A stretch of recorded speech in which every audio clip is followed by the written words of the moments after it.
नमस्कार दोस्तों, आप सभी का स्वागत है जीसीआई के डिजिटल प्लेटफॉर्म पर। एक बार फिर से आज हम जिस टॉपिक की बात करने वाले हैं उनसे लगभग हमारे राजस्थान में जितनी भी कंपटीशन प्रतियोगिताएं परीक्षा होती है उनमें से एक क्वेश्चन लगभग हमेशा आपको देखने को मिलता है। आज हम अरावली से संबंधित एक क्वेश्चन को हम कवर करने की कोशिश करेंगे। इसमें दो तरह के क्वेश्चन आते हैं अरावली से।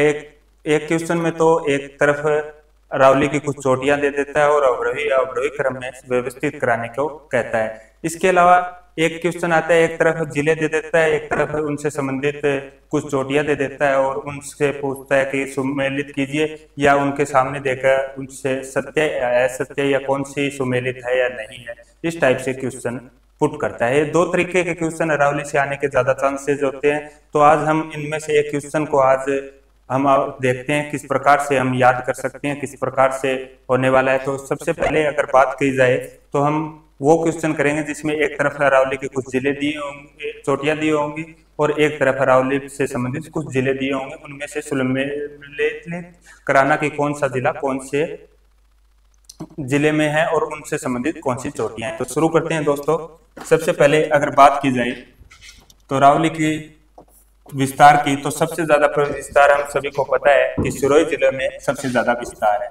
तो सिरोही से संबंधित कुछ चोटियों को आज हम देखने जा रहे हैं कि इनसे संबंधित कुछ चोटियां हैं। अगर बात की जाए सबसे पहले एक नंबर पर, तो सबसे ऊंची चोटी जो हम सभी को पता है गुरु शिखर, इसका संबंध सिरोही जिले से ही है। इसके बाद दूसरे नंबर की सबसे ऊंची चोटी भी है शेर, यह भी अरावली की सबसे ऊंची चोटी है जो सिरोही जिले में स्थित है। इसके बाद अगर बात की जाए 3 नंबर की तो देलवाड़ा, ये भी सबसे ऊंची 3 नंबर की चोटी है। ये तीनों ही क्रम के हिसाब से सबसे ऊंची चोटियां हैं और ये तीनों का संबंध सिरोही जिले से है। इसके बाद अगर चौथी की बात की जाए तो अचलगढ़, अचलगढ़ चोटी का भी संबंध सिरोही जिले से है। इसके बाद 5 नंबर की बात की जाए तो भाकर, ये दोनों ही नाम देखने को मिल सकते हैं आपको, भाकर या भाकरी। अगर इसकी बात की जाए भाकर या भाकरी की, तो सिरोही जिले में मिलने वाली तीव्र ढाल नुमा और कटी फटी पहाड़ियों को भाकर या भाकरी सिरोही के स्थानीय नाम पर में कहा जाता है। अगर बात की जाए कटी फटी व तीव्र ढाल नुमा पहाड़ी। अगर इसके बाद बात की जाए नेक्स्ट जिले की, तो इसके बाद जिला आता है प्रमुख रूप से जहां पर अरावली का विस्तार मिलता है, सिरोही जिला। सिरोही के बाद उदयपुर जिला। उदयपुर की बात की जाए तो उदयपुर की सबसे ऊंची चोटी हमें पता है एक तो जरगा। अगर इसके बाद बात की जाए तो एक रागा नाम की भी पहाड़ी आती है। अगर इन दोनों के मध्य के क्षेत्र की बात की जाए तो इसके मध्य जो हरा भरा क्षेत्र है उसको दशहरो कहा जाता है। यानी कि दोनों के मध्य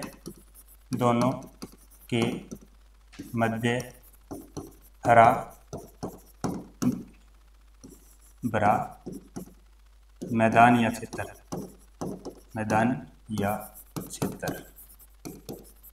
इसे कहा जाता है देशहरो। ये क्वेश्चन कई बार कंपटीशन लाइन में आ चुका है। देशहरो क्या है? तो जरगा और रागा की दोनों चोटियों के बीच मध्य मिलने वाला हरा भरा मैदान। इसके बाद 3 नंबर की चोटी की बात की जाए तो गोगुंदा से अगर आप कोई स्पेशल बात देखना चाहें तो गोगुंदा से एक नदी का उद्गम होता है, आयड़ या बेड़च नदी।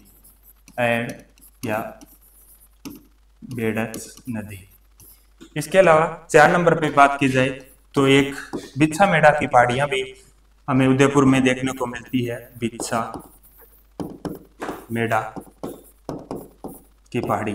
अगर बिच्छा मेड़ा की पहाड़ी से बात की जाए तो एक और यहाँ पर नदी का उद्गम होता है जो आगे जाके त्रिवेणी संगम बनाती है, सोम नदी, जो सोम, माही और जाखम का त्रिवेणी संगम हमें डूंगरपुर जिले में देखने को मिलता है, सोम नदी, और यहाँ पर बेड़च नदी।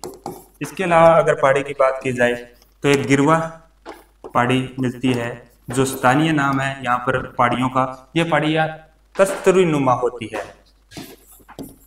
तस्तरी नुमा पहाड़ी। यानी कि ये पहाड़ी तस्तरीनुमा पहाड़ी है जिनको स्थानीय नाम पर उदयपुर में गिरवा नाम दिया जाता है। अगर इसके बाद अगर आगे की बात की जाए तो यहाँ पर कुछ पहाड़ियाँ और देखने को मिलती है, जिसमें प्रमुख है मोती मगरी। मोती मगरी, अगर मोती मगरी की बात की जाए तो यहाँ पर हमें महाराणा प्रताप और उनके घोड़े चेतक का स्मारक देखने को मिलता है। महाराणा प्रताप व चेतक का स्मारक, यानी कि मोती मगरी पर महाराणा प्रताप का और उनके घोड़े चेतक का स्मारक बना हुआ है। अगर इससे अगली पहाड़ी की बात की जाए तो एक हिरण मगरी पहाड़ी देखने को मिलती है। इसके बाद बात की जाए तो माछला मगरी। माछला मगरी पहाड़ी का भी संबंध उदयपुर जिले से है। माछला मगरी, अगर माछला मगरी की बात की जाए तो यहाँ पर एक राजस्थान का प्रसिद्ध माता का मंदिर है, और बात की जाए तो यहाँ पर राजस्थान का सेकंड रोपवे भी स्थापित है। यह रोपवे 2008 में बना था और पहला रोपवे सुंडा माता पर्वत जालौर में बना है जो 2006 में बना था। इसके बाद अगर बात की जाए तो यहाँ पर अगर मैं एक नोट में लिखा सकता हूँ आपको कि किसी पहाड़ी के अगर मगरा या मगरी देखने को मिलता है तो उसका संबंध उदयपुर जिले से होगा। इसके अलावा एक दो पहाड़ियां और है यहाँ पर जो विशेषता पूछी जाती है।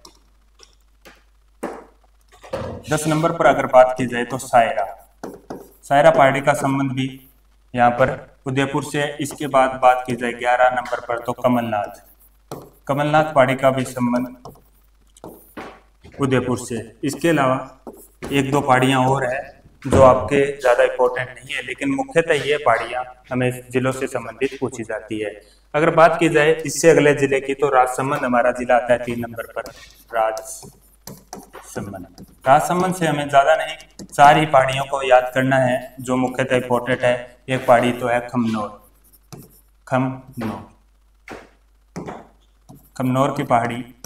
की पहाड़ी के बाद अगर बात की जाए तो बिजराल हिल्स।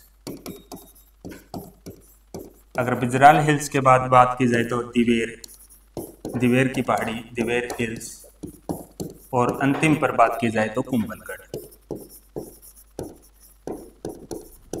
अगर इन चारों पहाड़ियों की हम कुछ खास बात देखें तो खमनोर की पहाड़ी से एक नदी का उद्गम होता है जिसे हम वन की आशा भी कहते हैं, बनास नदी का, जो राजस्थान में पूर्णतः बहने वाली सबसे लंबी नदी भी है और इसे वन की आशा भी कहा जाता है। अगर बिजराला हिल्स से देखा जाए तो एक नदी का उद्गम होता है खारी नदी का।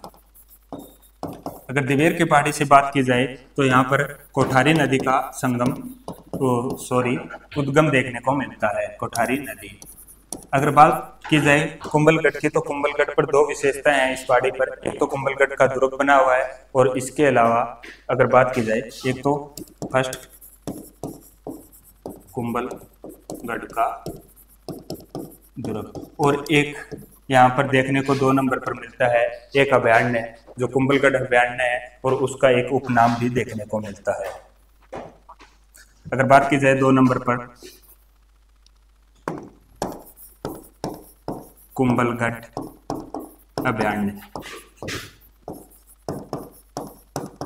अगर कुंभलगढ़ अभयारण्य की बात की जाए तो उसका एक उपनाम देखने को मिलता है भेड़ियों की शरण स्थली, और इसका कारण यह है कि यहाँ पर सबसे ज्यादा संख्या में भेड़िए मिलते हैं। भेड़ियों की शरण स्थली, भेड़ियों की शरण स्थली।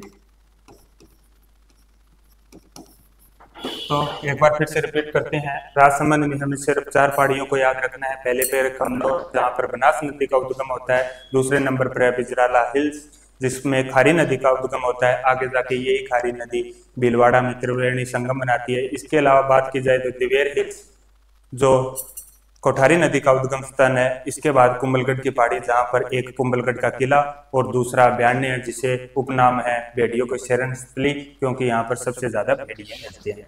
इसके बाद अगर बात की जाए नेक्स्ट जिले की तो 4 नंबर पर जिला है अजमेर। अजमेर से कुछ पहाड़ियां हमें देखने को मिलती है, जैसे पुष्कर की पहाड़ी,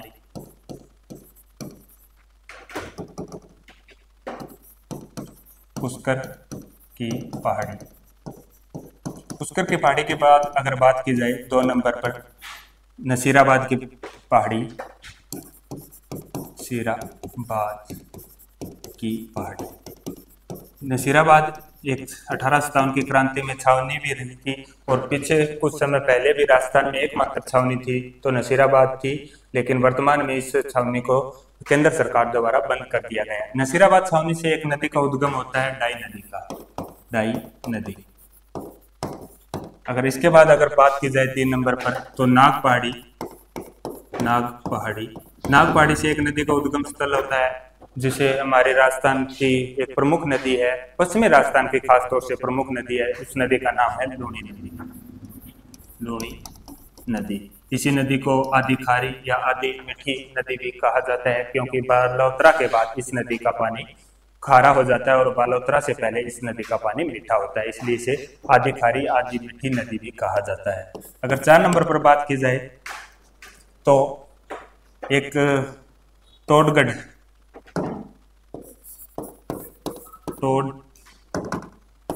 तोड़गढ़ की पहाड़ी हमें देखने को मिलती है। एक पहाड़ी की बात की जाए तो गोरम जी या मोरम जी की पहाड़ी का संबंध अगर बात की जाए तो अजमेर जिले से है। इसी प्रकार अगर देखने को आगे के अगर जिले की बात की जाए तो अजमेर के बाद एक जिला आता है जिसका नाम है जयपुर। जयपुर जिले में कुछ पहाड़ियां हैं जिनका हम देखेंगे क्रम। सबसे पहले अगर बात की जाए 1 नंबर पर तो झालाना की पहाड़ी, और 2 नंबर पर बात की जाए तो आमागढ़ की पहाड़ी, आमागढ़ की पहाड़ी। इन दोनों पहाड़ियों से अगर बात की जाए तो हमारे राजस्थान सरकार में वर्तमान में इन दोनों पहाड़ियों पर लेपर्ड सफारी शुरू कर दी गई है, तो ये दोनों ही पहाड़ी लेपर्ड सफारी के लिए भी प्रसिद्ध है, लेपर्ड सफारी। अगर इसके बाद बात की जाए तो 3-4 पहाड़ियों को हमें देखने को मिलती है। अगर बात की जाए, अगर आपको क्वेश्चन में डूंगर या डूंगरी देखने को मिलते हैं तो उनका संबंध जयपुर से होगा, डूंगर या डूंगरी। अब हम देखेंगे कैसे। तो 3 नंबर पर बात की जाए, 3 नंबर पर बात की जाए तो एक है महादेव डूंगरी। इसी कड़ी में एक है बिजक डूंगरी। इसी कड़ी में अगर बात की जाए तो महादेव के बेटे गणेश पर एक नाम पर है पहाड़ी गणेश डूंगरी। अगर इसी क्रम में एक और पहाड़ी देखे जाए तो उसका नाम है भीम डूंगरी। इन चारों पहाड़ियों का संबंध अगर हमें पूछता है तो बेराट सभ्यता जो जयपुर में मिलती है उनसे इन चारों पहाड़ियों का संबंध है, बेराट सभ्यता से, बेराट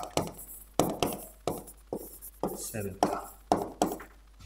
इसके अलावा अगर आगे की पहाड़ी देखने जाए तो एक 7 नंबर पर हम देख सकते हैं शिला डूंगरी पर शिला माता का मंदिर है, शिला माता या शीतला माता,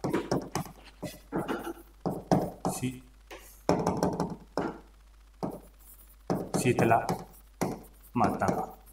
ये जयपुर में ही है। शीतला माता का वाहन गधों है और गधों की देवी खलकाणी माता का कहा जाता है, जिसका संबंध भी जयपुर से है। और सबसे ज्यादा गधे अगर बात की जाए तो राजस्थान में है, और सबसे बड़ा अगर बात कही जाए गधों का मेला तो भी लुनियावास में लगता है, वो भी जयपुर में। तो तीनों का संबंध जयपुर में है। गधों की देवी खलकाणी माता, अगर गधों की बात की जाए वाहन शीतला माता, गधों का मेला लुनियावास, और सबसे ज्यादा गधे राजस्थान में ही है। अगर इसके अलावा अगर नेक्स्ट पहाड़ी की बात की जाए तो बेराट के बाद खो, इसके बाद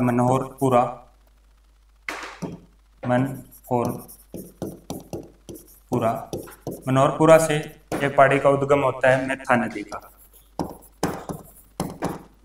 अगर 11 नंबर पर बात की जाए, सेवर की पहाड़ी, सेवर की पहाड़ी, सेवर की पहाड़ी पर से भी एक नदी का उद्गम होता है, उस नदी का नाम है साबी, साबी नदी। एक हमें पता है कि जयपुर के आसपास के क्षेत्र को ढूंढाड़ प्रदेश कहा जाता है। इसका कारण था कि यहाँ पर प्राचीन समय से एक नदी बहती है जिसका नाम है ढूंढ नदी। तो यह ढूंढ नदी एक पर्वत श्रृंखला से उद्गम होती है, उस चोटी का नाम है अचरोल, अचरोल। इससे ढूंढ नदी का उद्गम होता है। अगर इससे अगले बात की जाए पहाड़ी की, 13 नंबर पर एक पहाड़ी चैनपुरा, चैनपुरा की पहाड़ी, चैनपुरा की पहाड़ी से भी एक नदी का उद्गम होता है। चैनपुरा की पहाड़ी से एक नदी का उद्गम होता है जिसका नाम है मोरेल नदी, मोरेल नदी। तो ये कुछ जयपुर की फेमस पहाड़ियां थी जिनका संबंध हमसे पूछ सकता है। इसके बाद 2 जिलों की पहाड़ी और देखते हैं, इनसे ही ज्यादातर क्वेश्चन आते हैं। इसके बाद अगर बात की जाए तो 5 नंबर शायद मेरे हिसाब से सिक्कर, 5 ही है, वो देख लेना अपने हिसाब से। 4 है 5 सिक्कर। सिक्कर में कुछ पहाड़ियां देखने को मिलती है। पहले है हर्ष पहाड़ी, हर्ष पहाड़ी पर हर्ष जी का मंदिर बना हुआ है, हर्ष जी का मंदिर। अगर बात की जाए हर्ष पहाड़ी के बाद तो एक मालखेत की पहाड़ी देखने को मिलती है, मालखेत। 3 नंबर पर बात की जाए तो एक पालखेत। अगर इसी क्रम में आगे बढ़े तो एक और पहाड़ी देखने को मिलती है रघुनाथगढ़। इंपॉर्टेंट पहाड़ी है क्योंकि उत्तर अरावली के अध्ययन में हम अरावली को 3 भागों में बांटते हैं। एक भाग जो उत्तरी भाग है, उत्तरी भाग की सबसे ऊंची चोटी है, उत्तरी भाग की सबसे ऊंची चोटी जिसकी ऊंचाई है 1055 मीटर। ये 4 पहाड़ियां हैं सिक्कर से संबंधित, हर्ष की पहाड़ी, मालखेत, पालखेत और रघुनाथगढ़। और एक पहाड़ी और देखने को मिलती है खंडेला की पहाड़ी। खंडेला की पहाड़ी से एक नदी का उद्गम होता है जो सिक्कर की प्रमुख नदी है और अंत प्रवाह नदी है कांतली नदी, कांतली नदी। इसके बाद आगे की कड़ी में बात की जाए तो 6 नंबर पर एक जिला आता है अलवर। अलवर से कुछ पहाड़ियों का उद्गम होता है, कुछ पहाड़ियां हैं और उन पहाड़ियों को हम देखते हैं।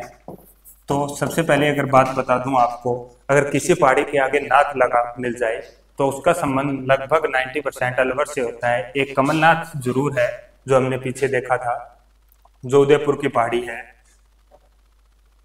यहाँ पे देखिए उदयपुर की पहाड़ी, ये रही कमलनाथ। इसके अलावा कोई भी अगर आपको पहाड़ी मिलती है नाथ तो उसका संबंध अलवर से होगा। जैसे हर्ष पहाड़ी हमने देखी थी सिक्कर में, लेकिन हर्षनाथ अलवर में, हर्षनाथ। हर्षनाथ के बाद अगर बात की जाए करणनाथ, करणनाथ के बाद बात की जाए उदयनाथ, उदयनाथ। उदयनाथ से एक नदी का उद्गम होता है, उस नदी का नाम है रूपारेल, रूपारेल नदी का उद्गम होता है। इसके बाद अगर बात की जाए तो एक बहराज पर्वत भी यहाँ पे है, जो मुख्यतः उन पे क्वेश्चनों में ज्यादा पूछा जाता है जो अवरोही क्रम में है, उसमें बहराज पर्वत लगभग आपको देखने को मिलता है। इसके बाद अगर बात की जाए 5 नंबर पर तो अजबगढ़ और भानगढ़ की पहाड़ियां भी देखने को मिलती है, भानगढ़ की पहाड़ियां। ये मुख्यतः पहाड़ियां हैं जिनका संबंध एक तरफ जिला दे देता है और उनका संबंध और चोटियों से पूछता है सुमेलित कीजिए या इनमें से कौन सा सुमेलित नहीं है, सत्य है, सत्य में भी पूछ सकता है। इसके अलावा कुछ 1-2 पहाड़ियां और है जो हमें देखने को मिल सकती है। अगर बात की जाए तो एक बीजासन की पहाड़ियां देखने को मिलती है, बीजासन की पहाड़ियां देखने को मिलती है भीलवाड़ा से, भीलवाड़ा। इसके अलावा अगर बात की जाए तो एक पहाड़ी देखने को मिलती है आडा अडावल। अडावल की पहाड़ी हमें देखने को मिलती है बूंदी जिले से। इसके अलावा अगर बात की जाए तो एक त्रिकूट पर्वत और एक त्रिकूट पहाड़ी, दो देखने को मिलती है त्रिकूट नाम से, पर्वत और पहाड़ी। तो देखते हैं त्रिकूट पर्वत। अगर बात की जाए तो पर्वत बड़ा होता है, पहाड़ी थोड़ी छोटी होती है। तो बड़ी तो अगर याद बात की जाए तो ये करौली से संबंधित है, और करौली में इस पहाड़ी पर एक माता का मंदिर बना हुआ है, केला देवी का मंदिर।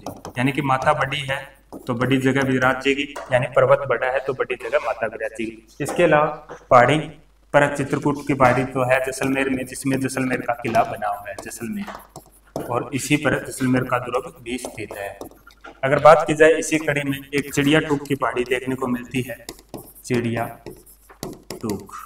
चिड़िया टूक पर जोधपुर का मेहरानगढ़ बना हुआ है, तो ये पहाड़ी जोधपुर में स्थित है, और इसी पर जोधपुर का दुर्ग भी स्थित है जिसका नाम है मेहरानगढ़। तो ये कुछ फेमस पहाड़ियां हैं और उनसे संबंधित जिले हैं, तो आप देख लीजिए और ध्यान से याद कर लीजिए। ये क्वेश्चन लगभग आपको देखने को मिलता है। एक बार फिर से बता दूं, एक तरफ आपको जिले देगा और एक तरफ आपको पहाड़ियां या उनकी चोटियां देगा, और ये तो कह रहा क्वेश्चन में मिलान कराएगा आपको, या उनके सामने देख के पूछ लेगा निम्न में से कौन सा सत्य है या कौन से पहाड़ी सही सुमेलित है या नहीं है। तो दोस्तों आज के लिए इतना ही। आगे मिलेंगे नेक्स्ट वीडियो में, जिसमें हम करेंगे अरावली की चोटियां, जिनमें आरोही अवरोही क्रम देखने को मिलता है, किस हिसाब से उनसे क्वेश्चन आते हैं, और राजस्थान की कौन सी प्रमुख चोटियां हैं जिनसे क्वेश्चन पुट होते हैं, और उनका अवरोही अवरोही क्रम नेक्स्ट वीडियो में। धन्यवाद दोस्तों।